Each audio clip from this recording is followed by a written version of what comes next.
दोस्तों, क्या आपने कभी सोचा है कि कोई इंसान इतना महान कैसे बन जाता है कि उसे भगवान कहा जाने लगे? कैसे कोई राजकुमार सब कुछ त्याग कर सन्यासी बन जाता है और फिर उस सत्य को खोज निकालता है जिसे जानकर करोड़ों लोग आज भी जीना सीखते हैं। आज हम आपको सुनाने जा रहे हैं एक ऐसी यात्रा की कहानी जो आत्मा को झकझोर देती है। राजकुमार सिद्धार्थ से बुद्ध बनने तक का यह सफर केवल एक जीवन कथा नहीं है, यह मनुष्य से महामानव बनने की अद्भुत प्रेरणा है। यह कहानी शुरू होती है लगभग 563 ईसा पूर्व लुम्बिनी नामक स्थान पर। यह क्षेत्र आज के नेपाल में है और उस समय शाक्य वंश का एक शक्तिशाली राज्य हुआ करता था कपिलवस्तु। यहीं पर जन्म हुआ एक राजकुमार का जिसका नाम रखा गया सिद्धार्थ।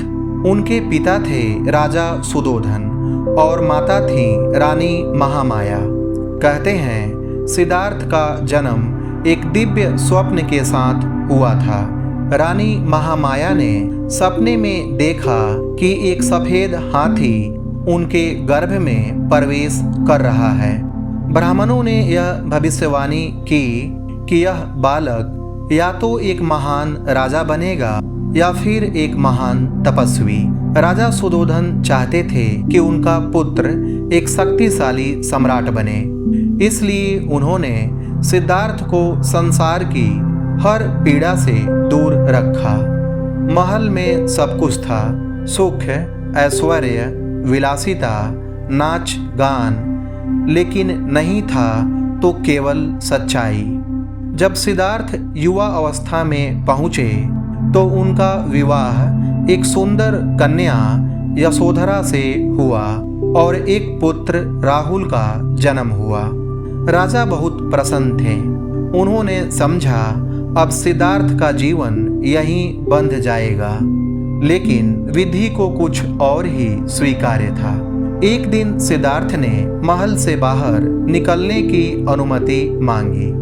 राजा ने रास्ते को सुंदरता से सजवा दिया, लेकिन भाग्य को कौन रोक सकता है। पहली बार उन्होंने देखा एक वृद्ध व्यक्ति को जिसकी कमर झुकी हुई थी, चेहरे पर झुर्रियां थीं और आंखों में असहायता। दूसरी बार देखा एक बीमार व्यक्ति को कराहता हुआ, पीड़ा में लिपटा हुआ। तीसरी बार देखा एक शव यात्रा जहां लोग रोते बिलखते अंतिम विदाई दे रहे थे। और चौथी बार उन्होंने देखा एक सन्यासी को, शांत, निर्विकार और ध्यानस्थ। सिद्धार्थ के भीतर कुछ टूट गया। उन्होंने अपने सारथी से पूछा, क्या यह सब मेरे साथ भी होगा? उत्तर मिला, हाँ, हर व्यक्ति के जीवन में ये सभी अवस्थाएं आती हैं। उस रात सिद्धार्थ की नींद उड़ गई। एक रात जब पूरा महल सो रहा था, सिद्धार्थ ने अपनी पत्नी और नवजात पुत्र राहुल को एक बार देखा और चुपचाप चल पड़े संसार के सत्य की खोज में। इस घटना को महाभिनिष्क्रमण कहा जाता है, अर्थात महान त्याग। उन्होंने अपने बाल कटवा दिए, राजसी वस्त्र त्याग दिए और भिक्षा पात्र लेकर निकल पड़े एक खोज में, दुख का कारण और उससे मुक्ति का मार्ग। सिद्धार्थ ने 6 वर्षों तक अनेक गुरुओं से ज्ञान प्राप्त किया। उन्होंने अरण्य में कठोर तपस्या की, भोजन छोड़ दिया, शरीर को कष्ट दिया, लेकिन उन्हें लगा कि यह भी मार्ग नहीं है। एक दिन निराश होकर वे एक पीपल वृक्ष के नीचे ध्यान मग्न हो गए। उन्होंने संकल्प लिया, जब तक सत्य का बोध न हो जाए मैं यहाँ से नहीं उठूंगा। कहते हैं उन्होंने वहाँ 49 दिन तक ध्यान किया। अंततः उन्हें बोध हुआ, आत्मज्ञान प्राप्त हुआ। वहीं सिद्धार्थ बन गए बुद्ध। उस वृक्ष को आज हम बोधि वृक्ष कहते हैं और उस स्थान को बोध गया।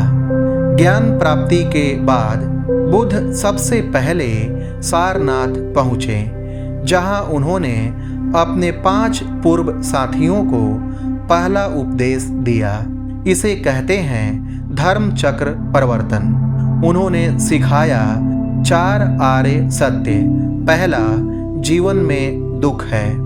दूसरा, दुख का कारण तृष्णा है। तीसरा, तृष्णा का अंत संभव है। और चौथा, उस अंत तक पहुँचने का मार्ग अष्टांगिक मार्ग है। बुद्ध ने बताया कि ना तो अत्यधिक विलासिता सही है, ना अत्यधिक तपस्या। सही है मध्यम मार्ग। उन्होंने जीवन के लिए 8 मार्ग बताए। पहला, सम्यक दृष्टि। दूसरा, सम्यक संकल्प। तीसरा, सम्यक वाणी। चौथा, सम्यक कर्म। पांचवा, सम्यक आजीविका। छठा, सम्यक प्रयास। सातवां, सम्यक स्मृति। और 8वां, सम्यक समाधि। बुद्ध ने 45 वर्षों तक भारत भर में भ्रमण किया, शिक्षा दी, भिक्षु संघ की स्थापना की, राजाओं, गरीबों, ब्राह्मणों, श्रमणों सभी को एक ही शिक्षा दी। अपने दीपक स्वयं बनो। उन्होंने ऊंच नीच, जात पात, कर्म कांड का खंडन किया। उन्होंने जीवन की वास्तविकता बताई। क्षण भंगुरता, करुणा, मैत्री, अहिंसा और ध्यान। 80 वर्ष की अवस्था में कुशीनगर नामक स्थान पर बुद्ध ने अपना अंतिम उपदेश दिया और महापरिनिर्वाण को प्राप्त हुए।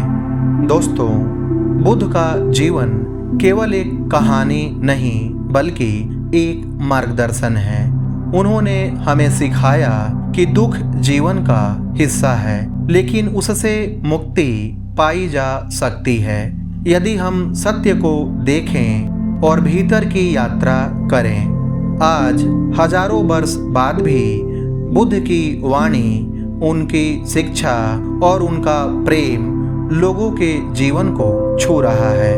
दोस्तों, अगर ये कहानी आपको प्रेरित करती है तो इसे जरूर आगे बढ़ाएं। बुद्ध की प्रेरणा के साथ जुड़ें, जहां हर शब्द, हर विचार आपको भीतर के प्रेम से मिलवाने का प्रयास है।